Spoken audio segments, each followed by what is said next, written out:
Come play with us, spookies, forever and ever and ever. Or for like 45 minutes or an hour, however long I talk. But come play! My name is Aleece. This is the Late Late Horror Show. And as you may have guessed, we are going back to the old Overlook Hotel, but not for The Shining, at least not directly. What I'm going to be talking about tonight is the 2019 film Dr. Sleep, based on the 2013 novel of the same name by Stephen King, the movie directed by Mike Flanagan, the man, the legend, my heart of hearts when it comes to modern horror. Now, if you've watched any of my videos, you know that I am a Mike Flanistan, and that is as true for Dr. Sleep as it has been for anything else I have discussed in the past. I really admire the hell out of this film and the choices that Mike Flanagan made from a directing and screenplay position. He did, once again in his career, something that seemed impossible.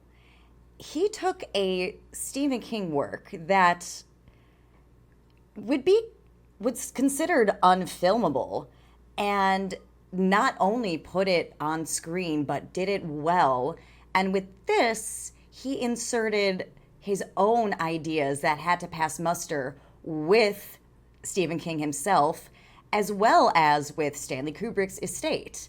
Get into that a little bit, just a little bit more, but Stephen King works are difficult to put on screen, which is kind of ironic because Stephen King does tend to write very cinematically. Even if a lot of his ideas and the things he's putting on the page are difficult to imagine on screen, just the way that he writes is very visual. You can picture it in a film or a visual medium. But a lot of Stephen King has been very difficult to put on screen, even though he writes very cinematically and visually. You can tell that he has just a love and appreciation for film by the way that he writes his stories. However, some things just work on the page that are very difficult to adapt into film. And a great example of this is Gerald's Game, a story that you'd never think would be able to be told on screen. And then Mike Flanagan did it, and did it brilliantly. I think he really just does join the ranks of Rob Reiner and Frank Darabont in taking things of King that would be really difficult to imagine or to successfully put on film, and doing it so successfully. With Rob Reiner, of course, Stand By Me is probably one of my favorite film adaptations of a King work. But with Misery, which came out the same year as Stand By Me, both came out in 1990, I mean, how do you do a movie where the protagonist is mostly confined to a bed? And for that reason, it was very, very difficult to get a leading man. They went through actor and actor and actor that passed on the role until finally James Caan decided to take it. And that is one of my favorite King movies of all time. And of course, it skyrocketed Kathy Bates to fame and critical acclaim. She won the Oscar for that. And then with Frank Darabont, not so much that Shawshank Redemption or The Green Mile were as difficult to adapt, but he did have to make adaptational changes that really worked for the screen. Even though Shawshank, as revered and loved as it is, did not do well when it was released. And we'll circle back around to that with Dr. Sleep. But then again, with Frank Darabont, what he did in 2007 with The Mist, again, a lot of things from the novella that would be very difficult to portray. I think he did it very well, and kind of similar to what Flanagan ends up doing with Dr. Sleep, changes the ending in a way that, I mean, many would argue was better than the source material. And going into that, I just really love how Mike Flanagan has followed in those footsteps and has joined like Rob Reiner and Frank Darabont in that echelon of these are kind of the masters of bringing Stephen King to life on screen. And I just love that about, well, all of these directors and all of these works so much. But the big thing, how Flanagan approached Dr. Sleep and why it works, is because of his affinity for the source material and what the character of the now grown Danny Torrance is going through, and how his own journeys and battles really mirrored Stephen King's while he was writing The Shining. While he was in the process of making Dr. Sleep, Flanagan was still in the depths of his fight with alcoholism. Just in the same way with The Shining, that was Stephen King just in the trenches of his addiction. And King wrote the character of Jack Torrance as so much as a way to address his anxieties about his own alcoholism and his addiction, and his own fears that, you know, he could hurt one of his children the way that Jack hurt Danny. He could hurt Tabitha the way that Jack hurt Wendy.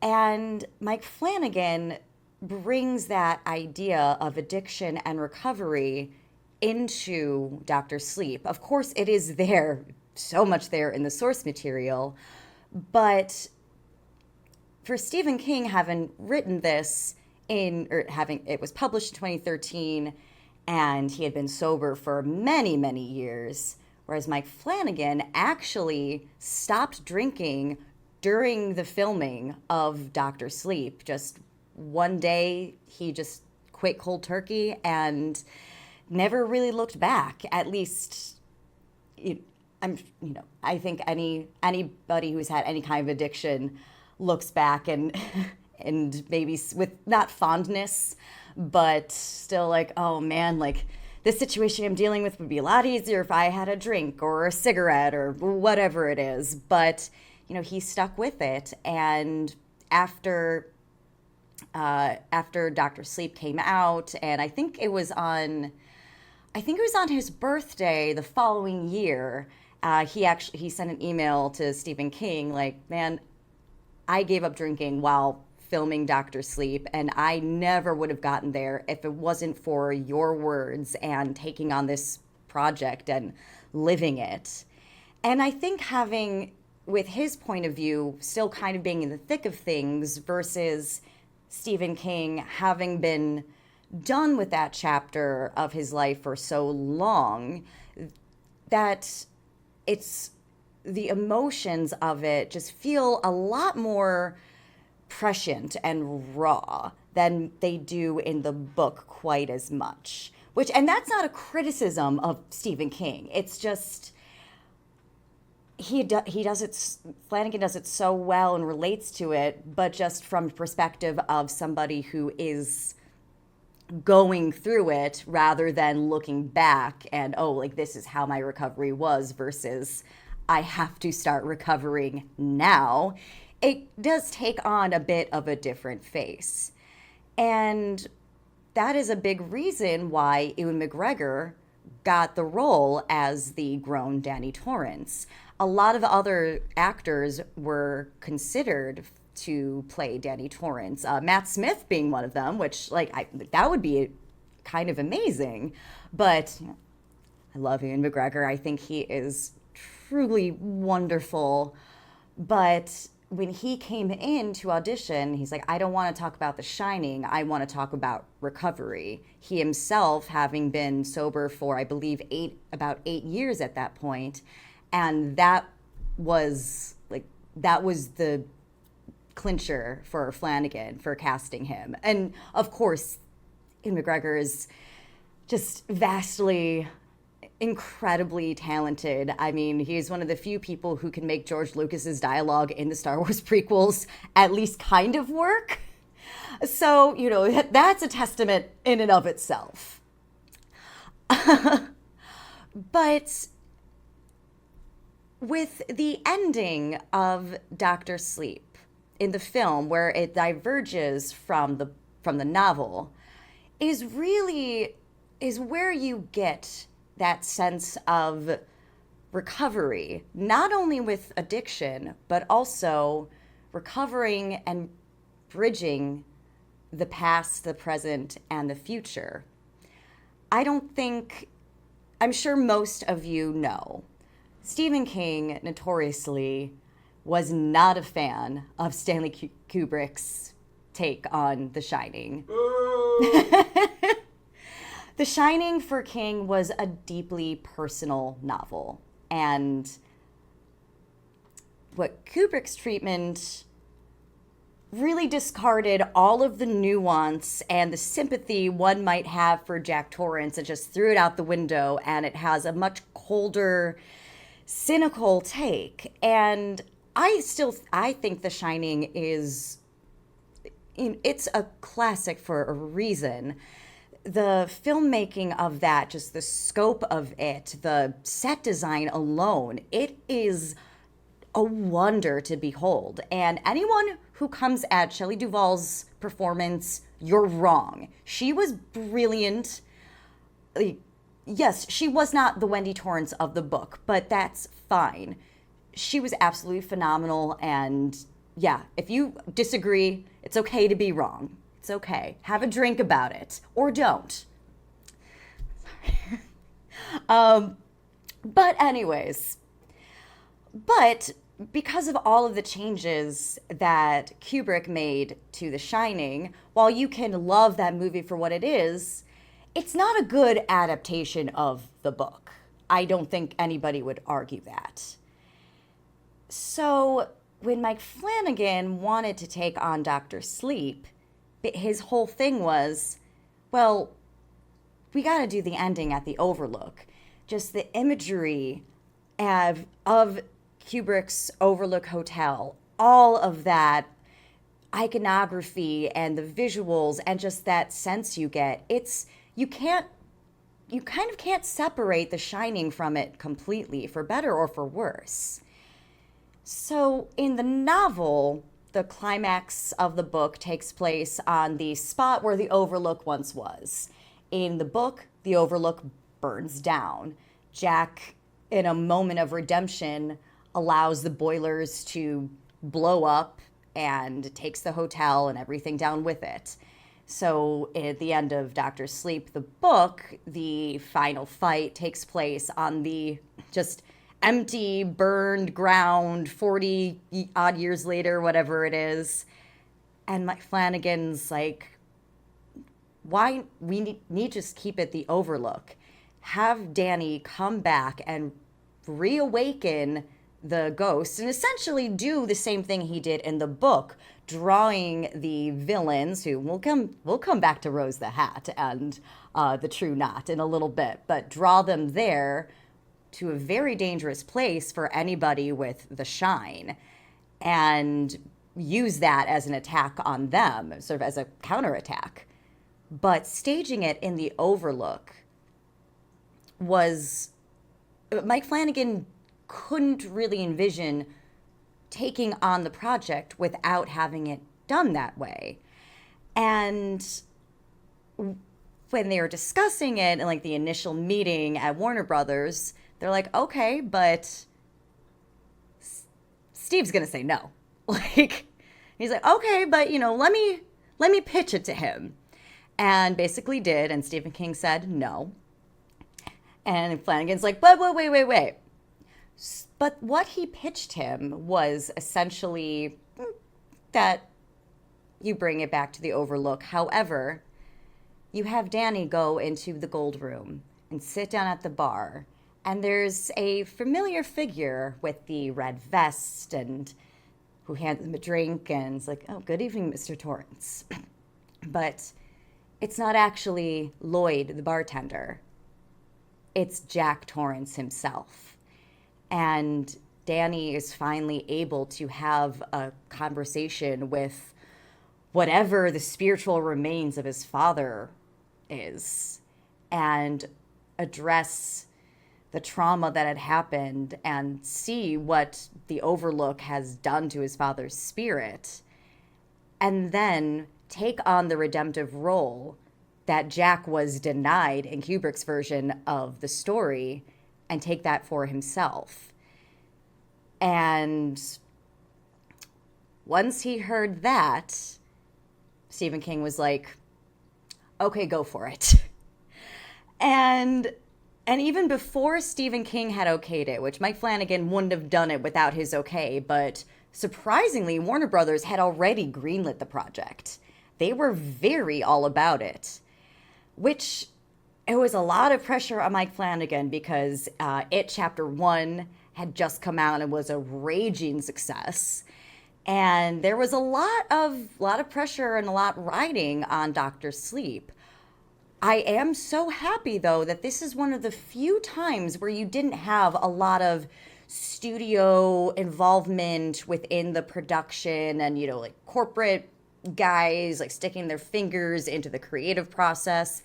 They let Flanagan do what he needed and wanted to do. And that really shows in the final product, especially in the director's cut of the film. But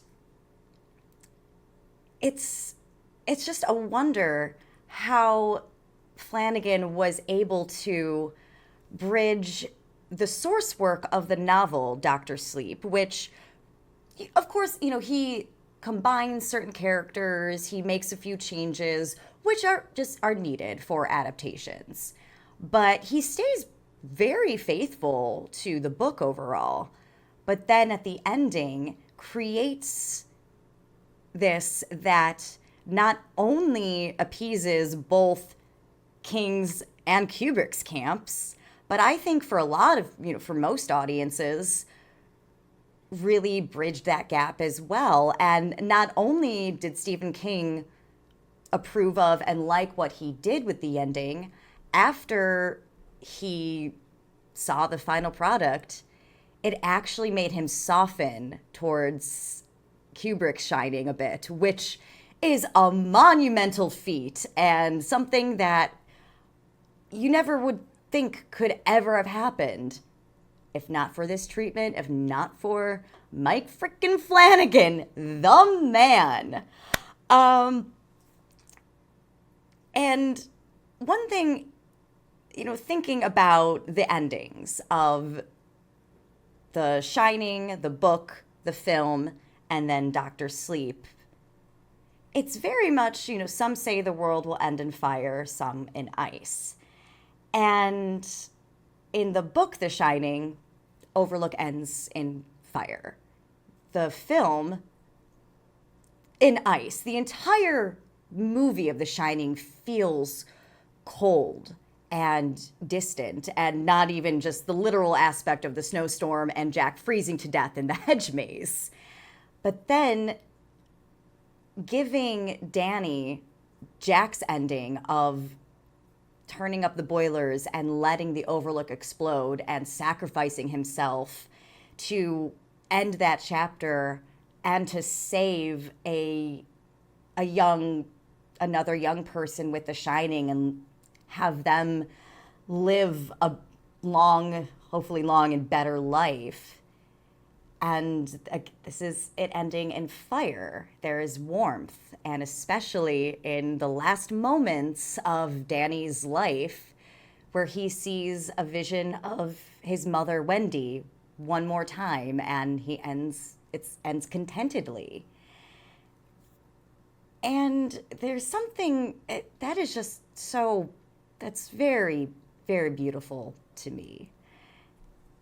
And with the journey of recovery, redemption is a huge part of that, both being able to forgive yourself and move on and forgive, or at least come to some kind of understanding with those who had contributed to whatever your downfall is and had caused that trauma that led to you seeking booze or whatever kind of substances or behaviors to cope with that. And, a fiery ending that sounds horrible, but but in Doctor Sleep, it's warm and it brings around all of that redemption and forgiveness and acceptance.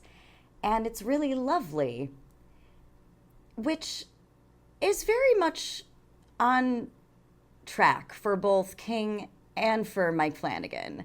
Now, not that every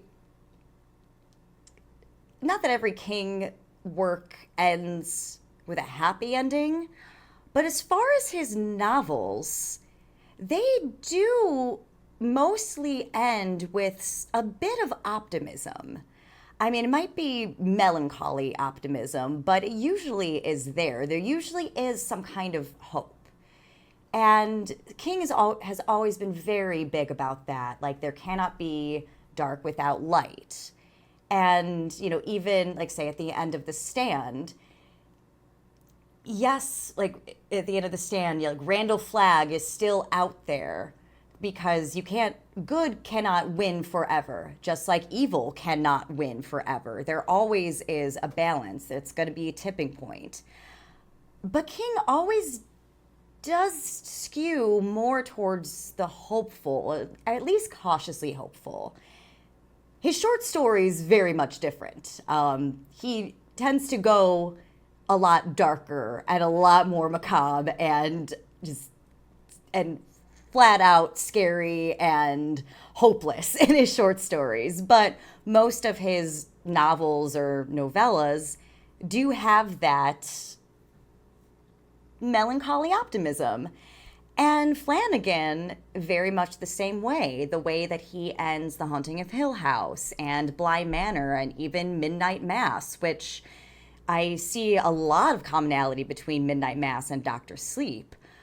But it's really fitting that Flanagan ends it giving Danny the redemption that Jack never got a chance to have, and ending it much darker in some ways, because in the book, Danny doesn't die. Actually, Flanagan kills off a lot of characters that do not die in the book counterpart. But I do think it's necessary for the film, and I really do appreciate that there is that melancholy optimism. I'll just call that genre. That's the new genre, melancholy optimism. That is much of Stephen King. That is almost everything Flanagan does. And you know what? I'm into it. I like it. I can be dark and cynical most of the time, but it is kind of nice to think that even in the face of the worst things possible, there could be light at the end. Unless it's the ending of Frank Darabont's The Mists, which maybe I'll get to at some point. But yes, melancholy optimism. Love Mike Flanagan. That's it. No, I do have more to say, I promise. Now, one thing with the film adaptation of Doctor Sleep, because we do go back to the Overlook Hotel eventually, and because Flanagan does bridge it to Kubrick's universe, well, we have to bring back characters from the original. And so we do get Wendy back and Dick Halloran and Jack Torrance, but this was always going to be a difficult thing to achieve because it was either going to be something that had to be performed or something that was digital. And Jack Nicholson at this point had been retired from acting for a while, and I'm not even sure if they even approached him, but he wouldn't have been a part of it. So then, like, obviously, if you're not bringing Jack Nicholson back, obviously you can't bring back Scatman Crothers as Dick Halloran because he passed away. And, so what? Are you going to do the de-aging thing? Have it be like Peter Cushing and Carrie Fisher in Rogue One, where it's like, oh, that's neat, but then you watch it again, you're like, ugh, Uncanny Valley, this is weird. So what Flanagan did was just to recast it. And I think it works absolutely brilliantly. Because what he's doing with these returning characters, and also the young boy who plays young Danny Torrance, obviously Danny Lloyd, he does make a cameo in the film, but, he's obviously not coming back to play his 6-year-old self. But first of all, he cast people who are, incredible actors. You got Henry Thomas to be Jack Torrance. And he shaved his head, so with the wig, he has that same hairline. Alex Esso, who plays Wendy, she's absolutely wonderful. And, they're both alums of Flanagan projects. What is his name? Carl Lumbly as Dick Halloran. And they are not doing impressions of the former actors. It's very much an homage to them. Alex Esso, when she is playing Wendy, her voice sounds very much like Shelley Duvall, but it never leans so hard into impression that it comes off almost as parody. They are taking these characters and, they are dressed the same. They have the wardrobe and the similar wigs and everything, but they are making it their own. And that's why it works. And from the vein of this is Danny Torrance as an adult. Our memories are not this, they change. And the way we view people and circumstances and events of our past is probably very different than how they actually were. So it can very easily be framed in that way when we are watching The Shining. This is, Danny as a 6-year-old. When we're watching Dr. Sleep, this is him remembering being a child and him as an adult. So yeah, maybe people aren't going to look the exact same way. Not that it's not to retcon The Shining or anything like that, but I do think in that way, approaching it as how memory changes and how the way you look at things as a child versus how you see them as an adult, that factors into it as well. And one thing that Mike Flanagan did, which had to both been a dream and a nightmare for any creator, was completely recreating the set of the Overlook Hotel. And he went as close as possible, looking at the original blueprints of the set. Now, the original set of the Overlook was one of the biggest sets that had ever been done. And now I'm watching it as impressive and just down to the tiniest detail, how perfect it gets it. It does feel a little bit smaller in scope than the original Shining, which there are 2 reasons for that. For one, Danny is experiencing the hotel as an adult, not as a child. Naturally, things are going to feel slightly less large.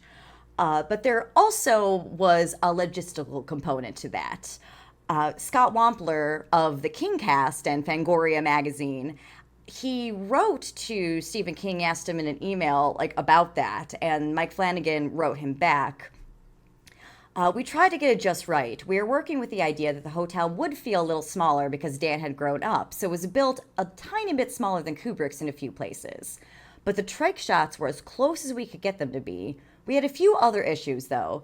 Kubrick built his sets right to the walls of his stages, but current safety protocols insist on a fire lane, so there were a few times our sets were a few feet smaller than his, and we had to scale everything down accordingly. It worked with our theme, but you're not imagining it. The Gold Room, for example, was almost 10 feet less deep than Kubrick's. So if you are watching the film and the Overlook in general feels slightly less massive in its scope, you know, blame fire safety protocols. They just ruin the fun for everyone.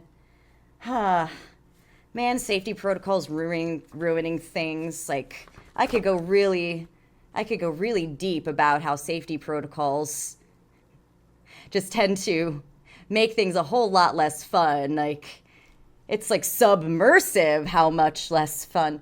Anyways, let's not get into that.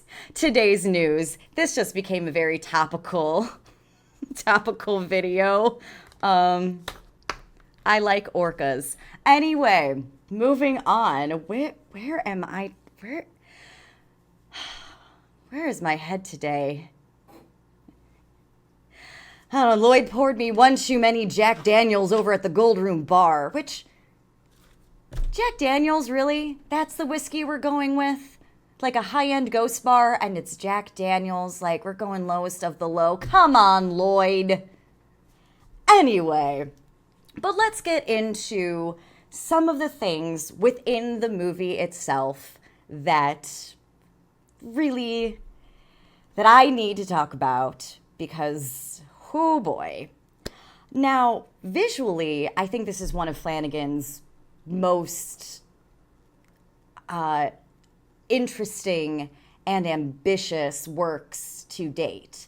When you have these characters like Abra, who is the young girl who has the shining that is essentially Danny's protege, facing off against Rose the Hat, who is the leader of the True Knot. They are a group of, they have the shine, but they feed on people with the shine. They torture and kill them as awfully as they can because fear and pain makes the steam, essentially that shine, a lot stronger. So they feed on that. That keeps them alive for some of them for a millennia. But you have these sort of psychic battles going on between Abra and Rose the Hat. And at one point, Rose is tracking down Abra and she is sort of floating up like above the clouds and above the earth, and then goes into and sort of floats into her bedroom. And the way the camera movements and the sound design of these sequences are astounding. It's so dreamlike and beautiful, but also with that sinister edge to it, which is just remarkable. And Mike Flanagan is so good at combining beauty and macabre. And that's my favorite juxtaposition of anything, beautiful and chilling. And there are just so many great examples of cinematography throughout this entire film. Could go on about that for just like 30 minutes of that on its own, but I won't. Now, the performances, I've talked about Ewan McGregor, and he's absolutely incredible. And the actors playing Jack Torrance and Wendy Torrance and Dick Halloran. But then we have, say, Rose the Hat, Rebecca Ferguson. Yes, Rebecca Ferguson. Oh my gosh. She is absolutely incredible. And again, they had, tried out a lot of different actresses, but she came in and it was just, this is it. And, she is a captivating, beautiful presence. but oh my goodness, is she terrifying. I think she is one of my favorite Stephen King villains, if not of all time, at least in the modern era of Stephen King. She is absolutely chilling because she can be charming, but she's completely ruthless and like just enjoys being ruthless. And I kind of miss when villains can be interesting but also just be full on villainous without having to, well, having to do like sort of the Disney treatment, like, oh, all our villains have a sad backstory. Just let them like just love, like, be in their villainous selves and just revel in it. And Rose the Hat is incredible with this. Yeah, she is fantastic. All the members of the True Knot are so good.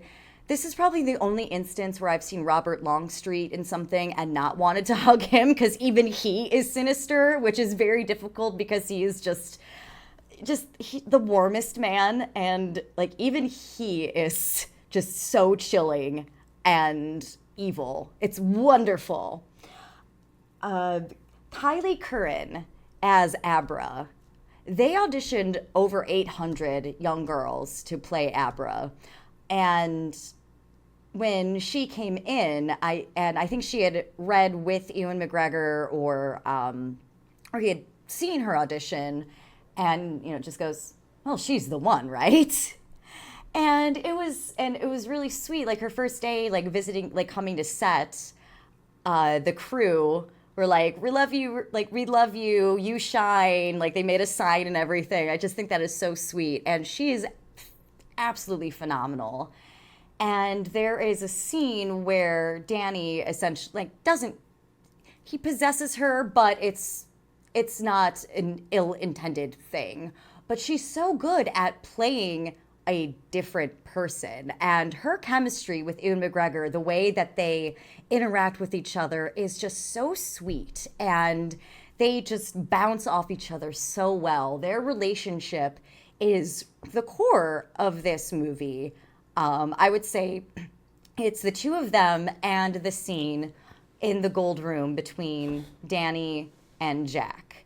That those are like the cores of the film, but they are just absolutely wonderful together. She is phenomenal. But speaking of really talented child actors, we gotta talk about the baseball boy. Now, the baseball boy, his name is Bradley Trevor. He's played by Jacob Tremblay, who, now I am not a, I don't dislike kids, okay? I don't hate them. I just don't want any for myself. And generally, it's not my preferred company. I don't, generally, if I say or do certain things in front of a child, people will get mad at me. But Mike Flanagan, he has a way with just finding and casting the most talented, adorable children and putting them through hell. And Jacob Tremblay has been a kid who I have just had in my heart since I first saw him in anything. When I saw the trailer for the movie Room with Brie Larson, I couldn't make it through the trailer without crying. And largely because at the time, and also like Jacob Tremblay has like a long wig in that movie, and the age that he was at the time, my younger cousin was about that same age, and just made me think of him like being in that situation. But he was just so cute and just like made me so sad. And then Jacob Tremblay has been in a lot of things. Prior to Dr. Sleep, he was in Before I Wake, an earlier Mike Flanagan film, which is very good. I really enjoyed it. I would need to watch it again to really talk about it because it's been a few years, but yeah, he's phenomenal. And now this was this was a part in the book where I was like, man, I don't see how you can do this on film and do it justice. So I'll just call him Baseball Boy because that is mostly how he's referred to. But the True Knot hones in on him because he has the shine, and they are starting to run low on their steam supply.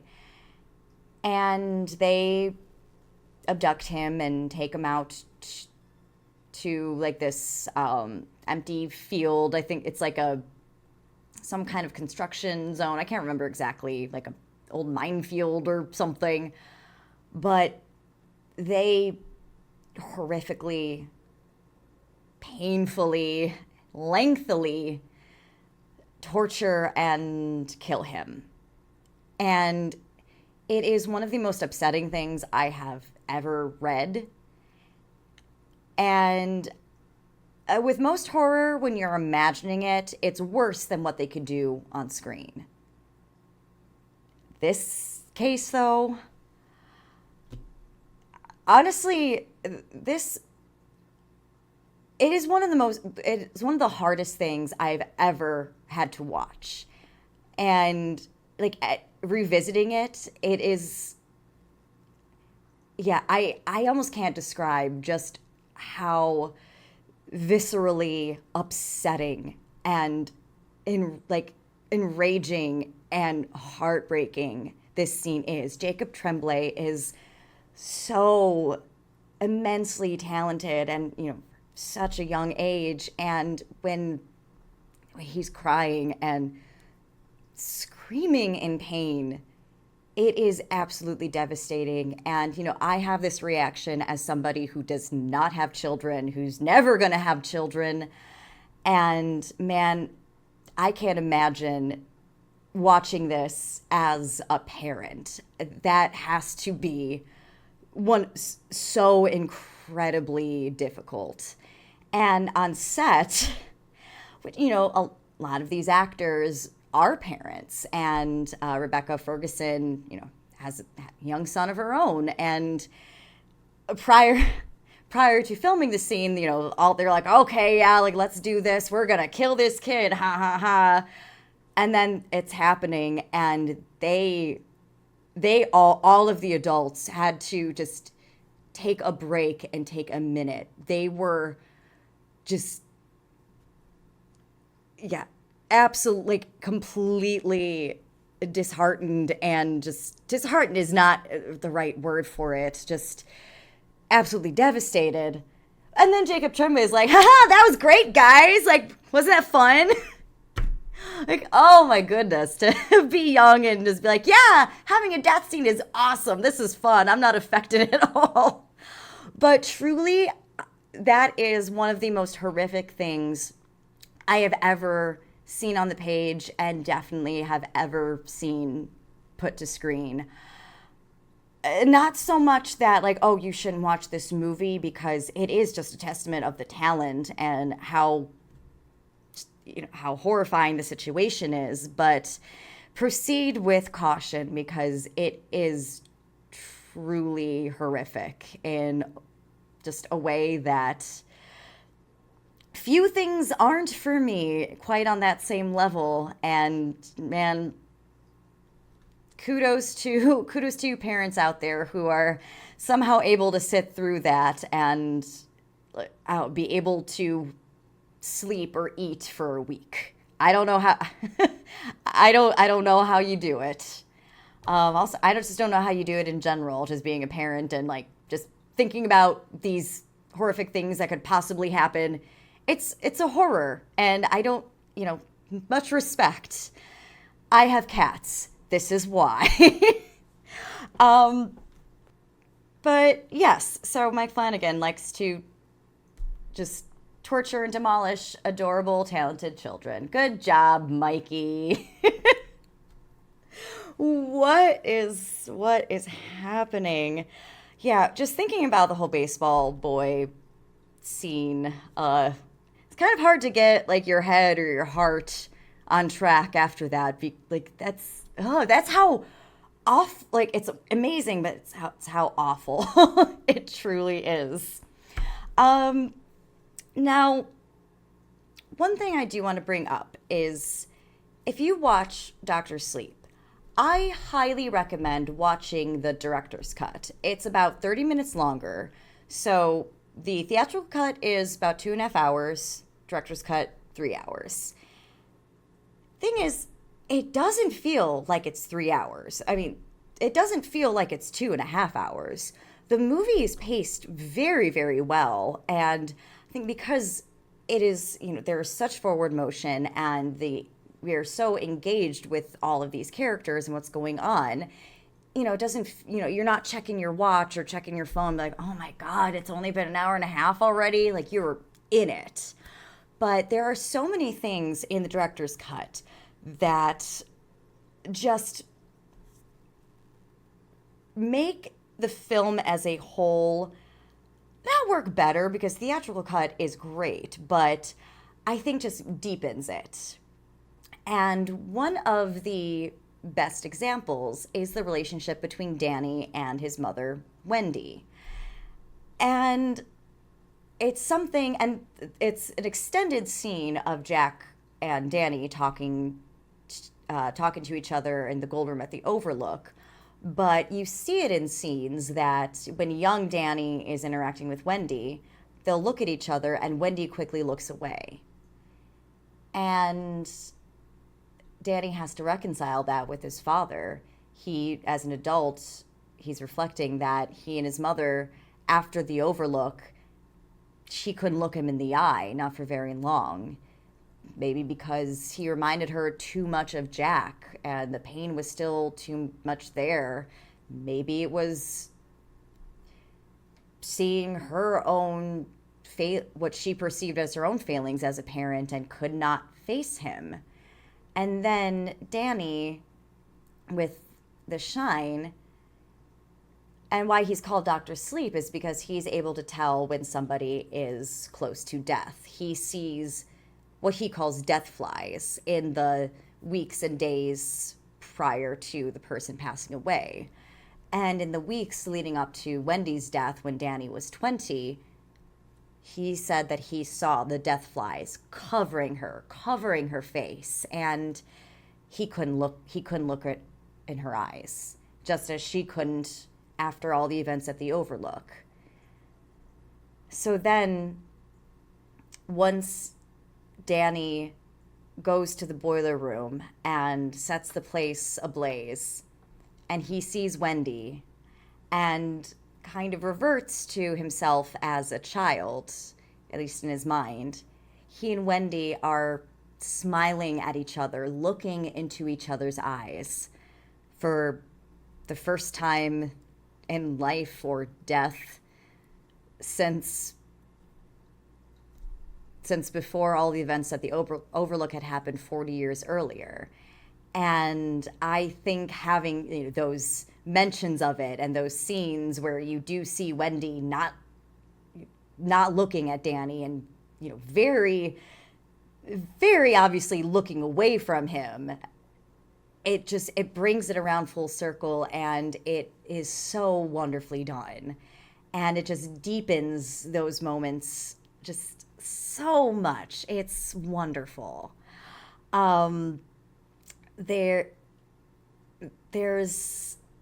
a lot. There's more of Abra. You see more of her and her parents, which I do think is a good thing to have, because as the movie goes on, Abra becomes more of the main character than Danny does. And I think having a lot of these scenes with her, showing her earlier on, does cement that, oh, this is going to be an important character, and she's actually going to be more of a focus than even Danny himself. I like that establishes that in the director's cut. And, there's just some scenes are, there are a few lines of dialogue that weren't in the theatrical cut. Some scenes are just a little bit extended. You have maybe some different angles of, a lot of it is like that. But none of them really feel like, oh, this is just the director's cut, like, the director being like masturbatory with like the stuff that was cut. Like, it all works. And I think it actually helps the film as a whole. So yes, definitely recommend getting the director's cut if you can. But the theatrical cut, absolutely fantastic on its own.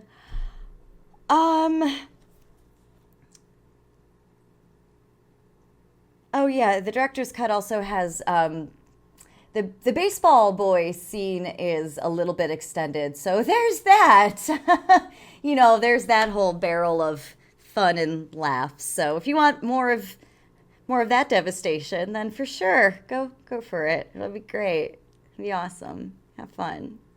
Okay. But yes. So yeah, Doctor Sleep. I know there's a lot that I could say just about this movie and about The Shining in general, both the novel, Kubrick's film, the the miniseries version, which I would like to talk about at some point because in some ways its existence is justified. I truly believe that. I'm not saying it's good, or all of it is good, but